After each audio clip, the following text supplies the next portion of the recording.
저는 지난주 우리 사회가 코로나19와 싸우면서 사회적 지표로도 무려 70%가 넘는 국민들이 집단적 우울감에 시달리고 있다라는 얘기를 여러분에게 소개한 바가 있습니다. 그리고 우리의 실제적인 삶의 자리도 이제는 우리의 환경이 무너져 내리면서 그 무너져 내리는 환경에 데미지를 받아서 우리가 우리의 마음을 지키지 못하고 우리 공동체를 지키지 못하고 그래서 도미노처럼 우리 사회의 경제적인 시스템과 정치적인 시스템과 사회 구조가 무너지고 거기에 더불어서 마음도 무너지고 가정도 무너지고 공동체도 무너지는 현상들을 지난주 여러분에게 말씀을 드리면서 이런 상황들 속에서 우리가 마음을 지키는 것이 매우 중요하다라고 말씀을 드렸습니다. 제가 지난주에 뭐라고 말씀을 드렸냐면 코로나는 어떤 방식으로든지 회복이 되겠지만 우리가 잃어버린 사람, 우리가 잃어버린 공동체는 여간 회복하기가 쉽지 않다. 그래서 우리가 마음을 잘 지키고 또 사람을 잘 지키고 공동체를 잘 지키면서 이 어려움과 난관을 잘 뚫고 나가자라고 제안을 한 바가 있습니다. 오늘은 그 마음 지킴의 설교 후소편으로서 그렇다면 우리가 마음을 지키되 그 마음을 지키겠다는 원론을 어떤 방식으로 실천을 할 수가 있을까? 어떻게 마음을 지킬 수 있을까? 그리고 그렇게 마음을 지킨 것에 대한 결과물이 어떤 모습일까? 어떤 기대를 가질 수 있을까를 말씀을 드리고자 합니다. 설교 제목은 마음 지킴 해놓고 부제로 화로 사는 사람들이라는 말씀을 함께 나눕니다. 바라옵기는 오늘 말씀을 잘 마음에 간직하시고 오늘 말씀에 잘 반응해 주셔서 우리가 진짜로 마음을 잘 지키고 또 그 마음을 잘 지킴으로 말미암아 이 땅에 빛과 소금의 사명을 감당하는 멋진 일이 저와 여러분을 통해 일어날 수 있기를 주의 이름으로 축원합니다. 자, 이 개념을 묵상하기 위해서 첫 번째 우리가 생각해 보아야 할 개념이 있는데요. 우리는 영혼의 힘을 상실해서는 안 된다는 거예요. 여러분, 성경은 하나님께서 우리를 하나님의 형상을 따라 영적인 존재로 우리를 만들었다고 정확하게 밝히고 있습니다. 하나님께서 우리를 만드실 때 하나님보다 수준이 좀 떨어지는 좀 하자 상품인 덜 떨어지는 어떤 물체처럼 우리를 만들지 아니하시고 하나님은요 당신과 똑같이 당신의 형상을 따라 우리를 만들어 주셨다라고 하는 거죠. 그 말은 무슨 얘기냐? 우리가 이 땅을 살아가면서 건강을 지키는 것, 밥 먹고 사는 것, 눈에 보이는 것들을 지키는 것도 중요하지만 우리가 진짜 인간답기 위해서 우리가 진짜 인간의 존엄과 아름다움을 지키기 위해서는 우리의 이 몸을 형성하는 것 중에 가장 중요한 영혼을 지키는 것이 너무너무 중요하다는 것을 이야기할 수 있는 겁니다. 왜요? 하나님께서는 당신이 영적인 존재인 것처럼 우리도 어떻게 지으셨다고요? 영적인 존재로 지으셨기 때문입니다. 심리학이나 인문학에서는 사람의 외적인 힘을 발휘하는 근육 외에도 사람 안에는 눈에 보이지 않는 근육도 또 있다고 얘기를 합니다. 이른바 영어로는 리질리언스라고 얘기를 하는데요. 회복 탄력성입니다. 뭐라고요? 회복 탄력성. 그런데 놀랍게도 이 회복 탄력성이라는 보이지 않는 개념, 보이지 않는 가치를 너무나 많은 사회의 그 조직들이 이 용어를 사용한다는 거예요. 인문학, 심리학, 정신의학, 간호학, 교육학, 유아교육, 사회학, 커뮤니케이션학, 경제학 등 많은 분야에서 이 회복 탄력성이라는 용어를 사용한다는 거예요. 심지어 경제학에서는 돈을 유통시키고 그 돈으로 마여금 가치 있는 일들을 진행할 때 역시 뭐가 필요하냐면 그 돈을 유통시키는 사람 안에 있는 뭐요? 회복 탄력성이 중요하다 이렇게 얘기를 한다는 거죠. 저하고 여러분들은 우리가 영적인 존재라고 생각하기 때문에 눈에 보이지 않고 측정 불가능한 개념과 그 가치에 대해서도 얼마든지 수용이 되고 우리는 인정이 되는 사람들이에요. 왜? 우리가 하나님의 형상을 따라 지음을 받았고 우리가 영적인 존재라고 믿고 있기 때문에 우리한테는 아무 문제가 없어요. 근데 문제는 뭐냐면 세상에 있는 법들은 그런 개념을 인정을 안 해줍니다. 눈에 보여야 되고 계측이 가능하고 논리적으로 설명이 가능해야만이 가치 있다고 얘기를 하는 거예요. 그런데 그런 세상의 법들조차도 회복 탄력성이라는 용어를 사용한다고요. 그것도 특정 분야에 사용하는 게 아니라 거의 전반에 걸친 분야에서 이 단어를 사용한다고요. 아직도 안 놀라시는 거예요. 뿐만 아니라 이 개념을, 이 눈에 보이지 않는 개념을 막연한 개념으로 이야기하는 게 아니라 매우 구체적인 수치로 표현하고 있다는 거예요. 그것이 바로 이른바 회복탄력성 지수입니다. 회복탄력성 지수는 53개 지수를 갖고 있고요. 3개 범주와 9개 지표로 구성이 되어 있어요.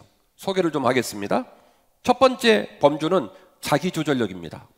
자기조절력 안에는 3가지 지수가 있는데 감정조절력, 충동통제력, 원인분석력이라고 하는 지수가 있고요. 두 번째 범주는 대인관계력의 범주가 있습니다. 이 대인관계력 범주 안에 소통능력, 공감능력, 자아확장력이라고 하는 범주 안에 있는 지수를 갖고 있고요. 세 번째 범주는 긍정성이라는 범주인데 긍정성 범주 아래는 자아낙관성, 생활만족도, 감사라는 지표를 갖고 있습니다. 감사라는 단어는 우리에게 너무 익숙한 단어인데 이 단어를 세상의 벗들이 범주 지수 안에 넣어놓고 그걸 점수로 평가하고 있다는 것은 매우 기이한 일입니다. 이렇게 3개 범주와 9개의 지수를 가지고 이걸 조합해서 총 53개의 이 회복탄력성 지수를 만들고 있고 이 지수를 가지고 평가를 하고 점수를 매겨서 어느 조직이, 어떤 사람이, 어떤 모임이 과연 목적을 이룰 수 있겠느냐, 환경을 뚫고 그 환경을 치유할 수 있겠느냐라는 것을 평가하는 평가 기준으로 쓴다는 거예요. 총 몇 개 지수요? 53개 지수를 가지고 이 일을 하고 있다는 거예요. 성경은 끊임없이 우리가 하나님의 형상을 따라 지음을 받았고 하나님을 닮아가는 삶을 살아갈 것을 강조하고 있는 것은 우리가 이미 알고 있는 바입니다.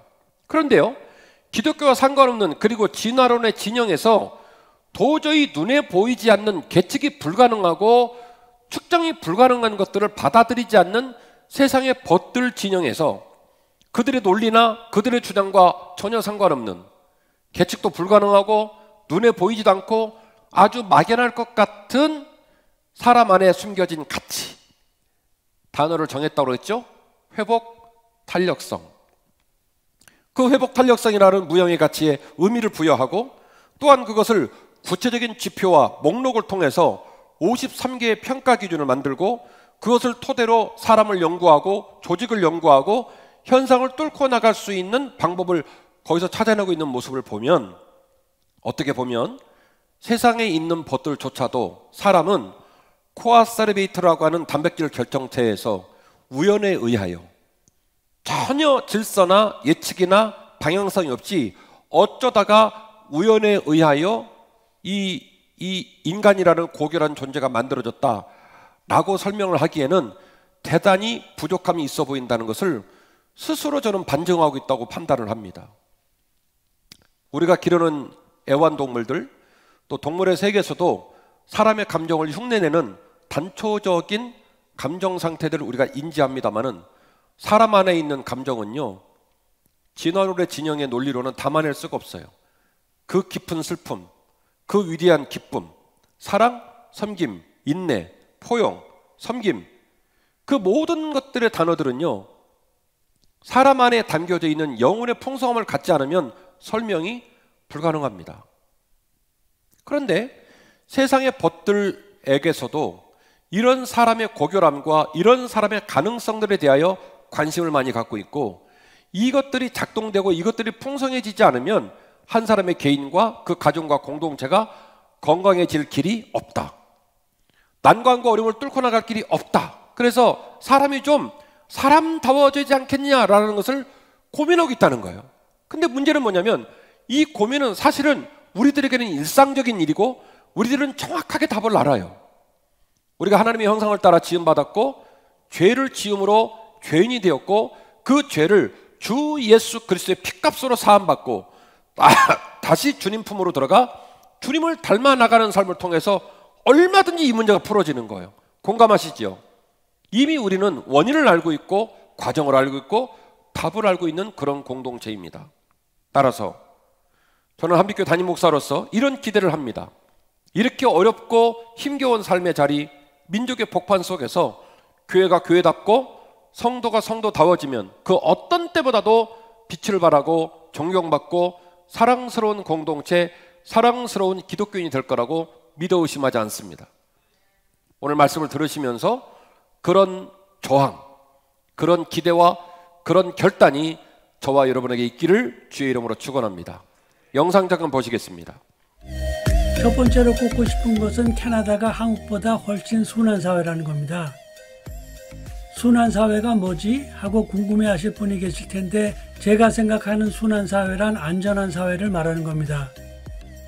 하지만 안전하다고 해서 치안이 잘 돼 있고 공공질서가 잘 지켜지는 그런 안전을 얘기하는 건 아닙니다. 그런 면에서 본다면 한국이 훨씬 더 안전하다고 볼 수 있습니다. 미국 한 기관에서 조사한 2021년 각국 범죄 발생률을 보면 한국은 10만 명당 27.33이고 캐나다는 40.64입니다. 순위를 보더라도 한국은 세계에서 24번째로 범죄율이 낮은 나라이고 캐나다는 54번째입니다. 그러니 한국이 캐나다보다 훨씬 안전하다고 볼 수 있는 겁니다. 실제로 한국을 다녀온 캐나다 사람들도 그렇게 얘기합니다. 한국이 재미있고 안전한 나라라고요. 그런데 저는 생각이 조금 다릅니다. 캐나다가 더 안전하다고 생각합니다. 왜냐하면 캐나다에서는 한국만큼 사람에 대한 두려움이 없기 때문입니다. 동의하실런지 모르지만 한국은 분노, 화 이런 것이 곳곳에 숨어 있습니다. 때문에 그런 게 언제 폭발할지 모르는 겁니다. 예를 들어 기분 나쁘게 쳐다봤다고 해서 아니면 부딪혔다고 해서 차량 운행 중 끼어들었다고 해서 자존심이 상하는 말을 했다고 해서 남녀 사이에서는 만나주지 않는다고 해서 심지어는 가족끼리도 잔소리를 했다고 해서 화를 못 참고 사람을 때리거나 죽이기까지 하는 일이 있습니다. 그래서 사람을 경계해야 할 필요가 종종 있습니다. 제가 한국 살 때 자주 느꼈던 두려움 중 하나는 젊은 사람들과 눈 마주치는 겁니다. 잘못하면 뭘 쳐다보세요? 왜 째려보세요? 같은 시비가 붙을 수 있기 때문입니다. 그래서 눈을 마주치기 전에 피해버립니다. 그런데 캐나다에서는 그렇지 않거든요. 눈 마주치면 눈짓이나 말로 인사를 하는 경우는 있어도 왜 쳐다보냐고 시비 거는 일은 거의 없습니다. 그 외에 앞에서 말씀드린 것처럼 쳐다보거나 부딪히는 것 같은 사소한 일로 분노를 표출하는 사람이 잘 없습니다. 그러니 사람을 무서워할 필요가 없는 거죠. 여기 짧은 비디오 2개 준비했습니다.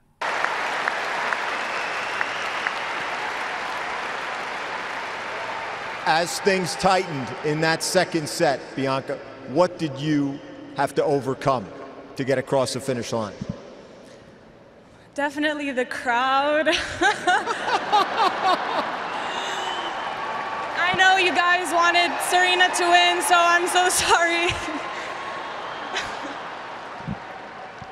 And obviously it was expected. 이건 캐나다 테니스 선수 비앙카가 2019년 US 오픈에서 우승한 뒤 가진 인터뷰입니다. 그녀는 미국에서 미국 선수를 이겨 미안하다고 했습니다. 두 번째 클립을 보실까요? We're talking to Canadians and asking them to trash talk the Warriors. Are you ready? Trash talk. No. You don't do that here. We are asking Canadians to trash talk the Golden State Warriors. Are you ready? Trash talk. I would not do that against anybody. Canadians don't do that. Let me hear you trash talk the Warriors a little bit. Trash talk. No. We are polite. We are Canadians. I mean, they're a great team. I don't think I can trash talk them. I think they're in the finals for a reason. Why would I trash talk them? They haven't done nothing wrong to me or my team. All I'm saying is everybody's playing right. So if they want to win, they better play better than us. That's all I can say. Pretty harsh, Lou. Golden State ain't so golden anymore, huh? Wow. You're losing tonight. You're losing. That's it. That's my trash talk. No trash. No. We'll console them when they lose. Okay, ready? Console. Console? Well, better luck next time. It's about time for Toronto to be number one. Hey. 이건 캐나다 농구팀 랩터스가 미국팀 골든 스테이트 워리어스와 결승을 앞둔 시점에 가진 인터뷰입니다. 이런 특정한 케이스를 가지고 캐네디언들 심성을 얘기하는 게 무릴런지 모르지만 저는 아주 특정된 시각만 보여주는 인터뷰라고는 생각하지 않습니다. 왜냐하면 캐네디언 심성에는 진짜 이런 측면이 많이 있기 때문입니다. 미안해하고 무례하지 않으려고 하고 남들 괴롭히지 않으려고 하는 습성이요. 그래서 캐나다 사람들은 화가 나면 사납게 구는 경우는 있지만 사람을 해칠 만큼 분노를 표출하는 일은 거의 없습니다. 예, 함께 보신 영상은 하이파이 토론토 생활이라고 하는 유튜버 채널을 운영하는 캐나다에 간 올해 연세가 낮추신 우리 국민이 만든 유튜버를 여러분에게 소개를 했습니다.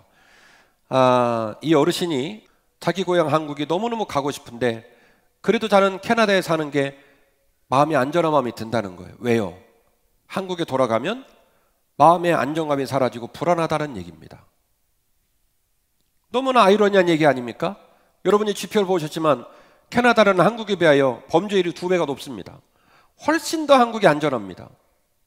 한국은 가방을 올려놔도 2시간 동안 카페에 있는 가방이 없어지지 않는 나라입니다. 여러분 당연한 일로 얘기지만 전 세계 어디에도 그런 경우는 없어요. 더 놀라운 것은 한국은 집집마다 택배가 7개, 8개씩 쌓여 있어도 누구 하나 택배를 훔치지 않습니다. 여러분 택배 갖다 놨다고 불안하는 거 계십니까? 웃지 못할 일은 미국에 있는 시민들은요 택배를 받으려고 월차를 내고 회사를 안 가는 일이 많아요. 너무너무 택배를 많이 훔쳐가가지고 이렇게 사회 시스템이 아주 안전한 나라인데 아이러니한 건 한국에 있는 모든 사람들이 화가 충만한 채로 살고 있다는 거예요. 조금만 건들면 조금만 문제가 생기면 서로를 공격합니다. 여러분 이게 매우 자연스럽고 납득할 수 있으리라 생각이 드십니까? 여러분 함께 보셨지만 이 영상에 나오는 비디오 중에 그런 비디오가 있죠. 미국의 US 오픈 테니스 대회에 이 캐나다의 비앙카 선수가 가서 우승을 한 거예요. 그래서 우승한 소감을 말해봐라. 그건 뭐라고 말해야 됩니까? 우리 국민들의 성원 때문이다. 코치를 잘 만났다. 나는 오늘 우승을 위해서 잠을 안 잤다. 이게 기본적 스토리 아닙니까? 근데 그 모든 인터뷰를 어디다 할애를 했냐면 내가 이 나라까지 와서 당신의 나라에서 경기를 치렀는데 당신네 나라 선수가 우승하기를 얼마나 원했느냐. 그런데 내가 우승해서 미안하다. 캐나다에서 일어난 일은 더 웃지 못할 일이죠. 캐나다 농구팀 랩터스 팀이 미국의 골든 스테이트 워리어하고 결승을 이제 앞두고 있는 와중에 기자가 나가서 시민들에게 계속 인터뷰를 한 겁니다. 욕 좀 해보라고. 그러니까 와우, no! 다 욕 안 한다는 거예요. 그래도 욕 좀 해보라고. 그랬더니 뭐라 그래요? 니네 질 거야. 여러분 욕이에요? 니네는 골드가 아니야. 팀 이름이 골든 스테이트니까 골드가 아니라는 거예요. 여러분 그게 욕입니까? 욕하려고 하지 않아요. 이것이 정상은 아닐까? 그렇게 품위 있게 따뜻하게 상대방을 배려하고 사회를 사람다운 모습으로 사람의 향기라는 모습으로 만들어가는 그런 에너지를 쓰는 시민들이 모여진 곳이 사람이 사는 공동체가 아닐까. 사랑하는 성도 여러분, 우리는 반드시 영혼의 힘을 절대로 상실해서는 안 될 줄로 믿습니다. 자, 그런 맥락에서 저는 목사니까 이런 사회 지표와 현상들을 묵상하면서 우리는 그러면 어떻게 이 문제를 치료하고 우리는 어떤 방법으로 남은 삶을 살아가야 할 것인가? 복음의 힘은 우리로 평강을 위한 사랑의 길로 걷게 하는 줄로 믿습니다. 복음이 우리 안에 있고 그 복음이 우리를 움직이게 할 때에 그 발걸음이 결국 평강을 위한 사랑의 길을 걷게 하는 줄로 믿습니다. 예배 끝나시고 우리 믿음의 공동체가 사랑의 길을 걸어주십시오. 댁에 가셔서 여러분의 배우자에게, 여러분의 자녀에게 사랑의 길을 걸어주십시오. 그러면 이 땅의 어둠이 물러나가고 눈물과 슬픔이 물러나가고 우리의 마음과 우리의 가정과 우리의 교회가 그리스도의 평강으로 풍성하게 가득 차게 될 줄로 믿는 것입니다. 오늘 함께 읽으신 골로새서는 4장밖에 안 되는 짧은 성경입니다. 이 골로새서 안에 앞에 2장은 그리스도의 생명이 우리 안에 어떻게 존재하는지, 그리고 뒤에 나오는 3장과 4장은 우리 안에 있는 그리스도의 생명이 우리로 말미암아 어떻게 보여지는지, 이 이야기를 기록한 것이 골로새서 4장의 내용이 되겠습니다. 이런 이해를 가지고 본문의 말씀을 다시 봅니다. 3장 12절입니다. 그러므로 너희는 하나님이 택하사 거룩하고 사랑받는 자처럼 긍휼과 자비와 겸손과 온유와 오래 참음을 옷 입고 누가 누구에게 불만이 있거든 서로 용납하여 피차 용서하되 주께서 너희를 용서하신 것 같이 너희도 그리하고 이 모든 위에 사랑을 더하라. 이는 온전하게 매는 띠이니라. 아멘. 이 본문을 어떤 주석가는 이 짧은 본문 안에 7개의 꽃이 피었다라고 표현을 했어요. 7개 꽃이 무슨 꽃입니까? 긍휼, 자비, 겸손, 온유, 오래 참음, 용납, 용서. 아이, 목사님 그런 단어가 꽃입니까? 예, 꽃 아니죠.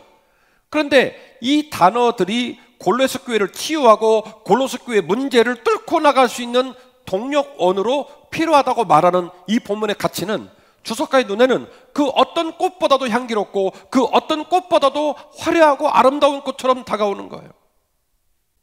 긍휼의 꽃, 자비의 꽃, 겸손의 꽃, 온유의 꽃, 오래 참음의 꽃, 용납의 꽃, 용서의 꽃, 그리고 이 7가지의 꽃송이를 어떤 관에 담아내냐면, 면류관처럼 왕관처럼 어떤 관에 담아내냐면 사랑의 관으로 묶으라는 거예요. 너무 멋있지 않아요? 이 7가지의 아름다운 꽃송이를 뭘로 묶으라고요? 사랑이라는 관으로 묶어라. 그 관에 담으라. 이것이 너희를 온전하게 매는, 견고하게 매는 결속력을 주는 온전한 띠이니라. 관에 담아내라는 거예요. 그리스도의 평강이 너희 마음을 주장하게 하라. 또한 너희는 평강을 위하여 한 몸으로 부름을 받았나니 너희는 또한 감사하는 자가 되라. 할렐루야. 너희 안에 긍휼이 임하고 자비가 임하고 겸손이 임하고 온유가 임하고 오래 참음이 임하고 용납이 임하고 용서가 임하면 너희들이 처한 가정과 너희들이 처한 교회와 너희들이 처한 세상을 얼마든지 치료하고 그 어둠을 뚫어내고 빛을 초청할 수 있는 위대한 에너지. 그 주석가는 7송이의 아름다운 꽃이라고 표현을 했어요.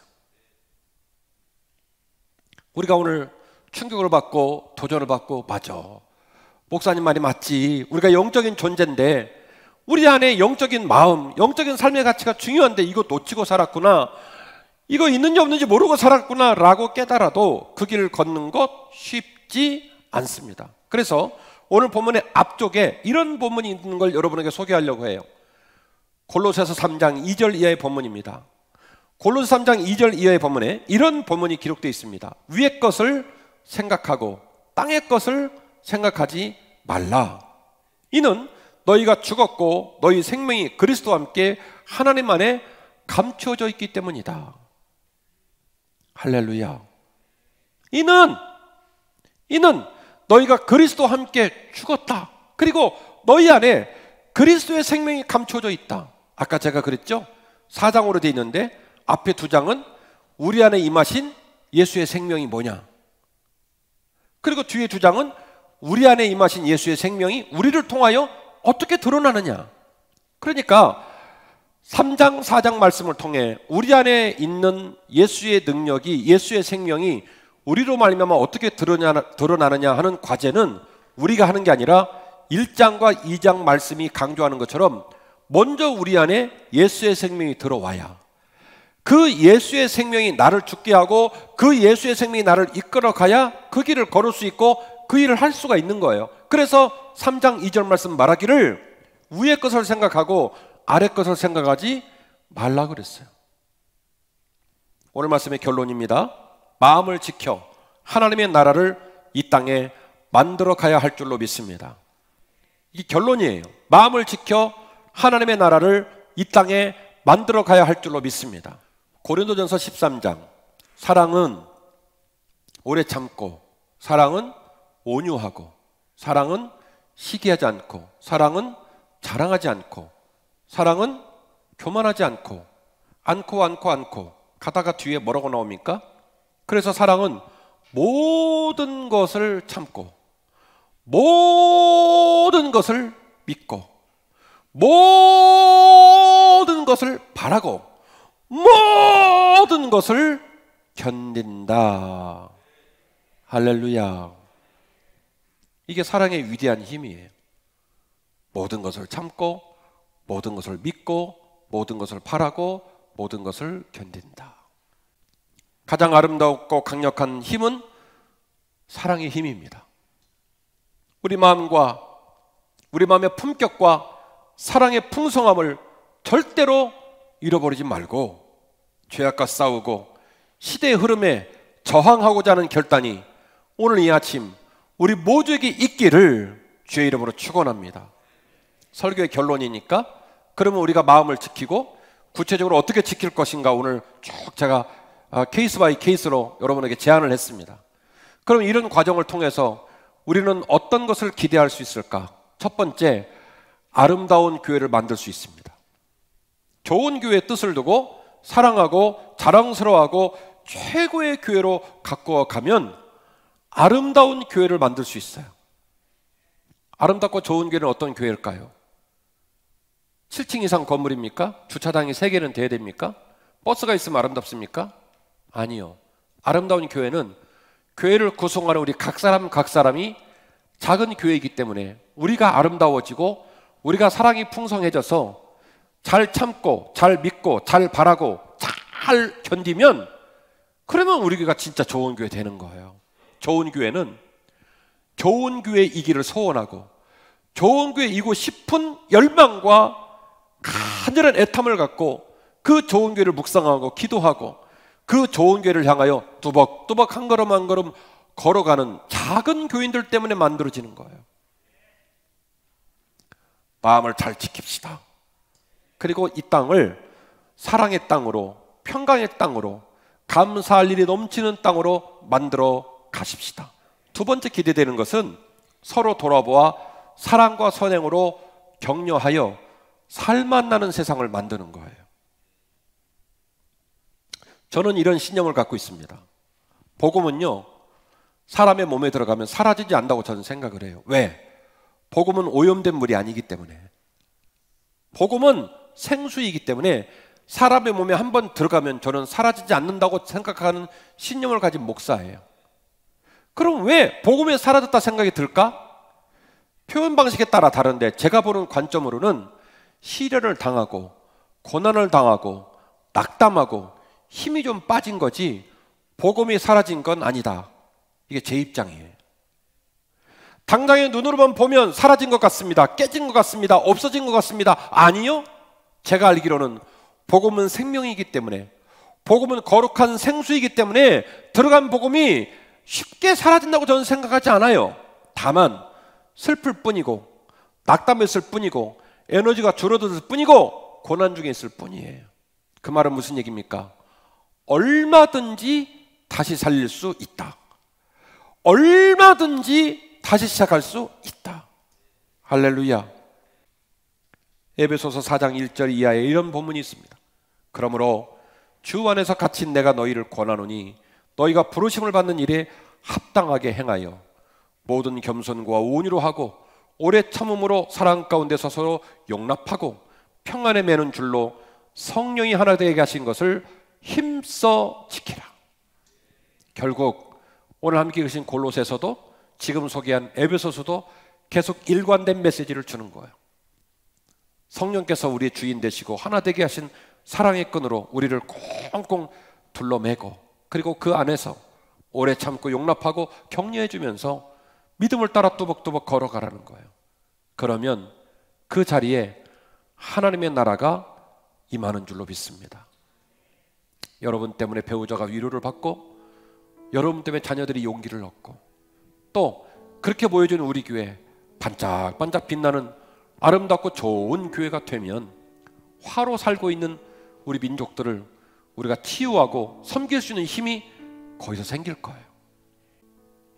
사랑하는 마음, 용납하는 마음, 참아주는 마음, 믿어주는 마음, 바라주는 마음, 끝까지 견디는 마음 우리 모두에게 있기를 주의 이름으로 축원합니다. 그리고 내 능력이 아니라 예수의 능력으로 한 걸음 한 걸음 걸어가면 주께서 우리로 말미암아 우리 가정을 하나님의 나라로 만들어 주시고 우리 교회를 하나님의 나라로 만들어 주시고 이 땅을 복음으로 섬길 수 있는 멋진 한빛교회 성도가 되게 하실 줄로 믿고 우리 믿음으로 이 길을 걸어가시기를 주의 이름으로 축원합니다.